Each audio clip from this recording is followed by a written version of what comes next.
कहाँ जा रहे हो? घर वापस जा रहा हूँ। क्या हुआ? मेरा प्रीलिम्स फिर से क्लियर नहीं हुआ। This was my third attempt. You know I studied till 3 AM even on exam day.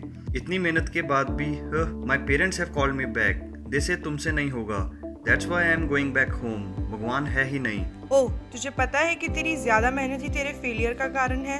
हाँ, वो कैसे? ब्रेन को प्रॉपर काम करने के लिए, याद किए हुए फैक्ट्स को रिकॉल और रिप्रोड्यूस करने के लिए फ्रेशनेस चाहिए। ब्रेन की फ्रेशनेस के लिए 3 चीजें बहुत इंपॉर्टेंट हैं: meditation and yoga, long walks with free mind and break from work. And you know, जब हम प्रीलिम्स के टाइम पर इतने फैक्ट्स रिवाइज और क्रैम कर रहे होते हैं, ब्रेन को उतनी ही ज्यादा फ्रेशनेस और ब्रेक चाहिए होती है।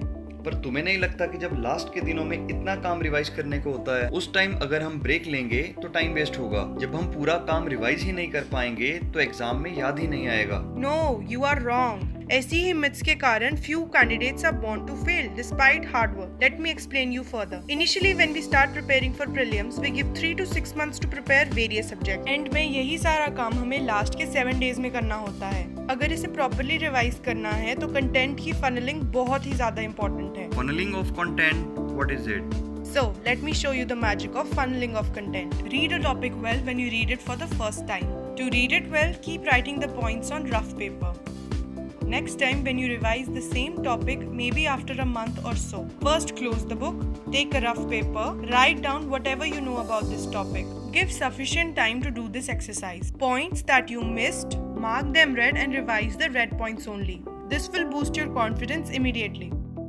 Next time when you revise the topic, try to recall the red points only. Whatever you could recall, leave those points that you missed, mark them green, and so on. In this way, your content will start reducing and you will have fewer content to revise during the last days.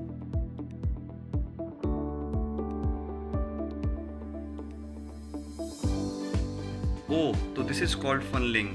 But तुम्हें नहीं लगता कि जो topic हम last के दिनों में revise ही नहीं कर पाए, वो हम एग्जाम में रिकॉल ही नहीं कर पाएंगे? नो, ऐसा नहीं है। ये सिर्फ साइकोलॉजिकल है। जो भी हम पढ़ते हैं वो हमारे सबकॉन्शियस माइंड में चला जाता है। जब भी हमें उस इन्फॉर्मेशन की जरूरत होती है, हमारा माइंड उसे रिकॉल कर लेता है। Only when brain is fresh and free. Okay, तो हमें फिर लास्ट के 7 डेज कैसे मैनेज करने चाहिए? Okay, let me show you. Day 7, Day 6, Day 5. Broadly revise the topic. Mark the areas you couldn't recall. As per the technique discussed, mark the areas with a red pen. Day 4, Day 3. Revise the red points only. Mark the points you couldn't recall with a green pen. Day 2. Revise the green points only. Day 1. No work at all. Watch a movie. Talk to friends. No study day. Oh, that seems very easy. This will help me a lot in my last time management. Yes, और एक और बात, exam में intuition काम करती है। अगर तुम्हें इंट्यूशन से कोई क्वेश्चन का आंसर A लगता है तो वो A ही होगा। Don't start pondering over it. You will see great results. Now ask your parents to give you another chance with a new strategy.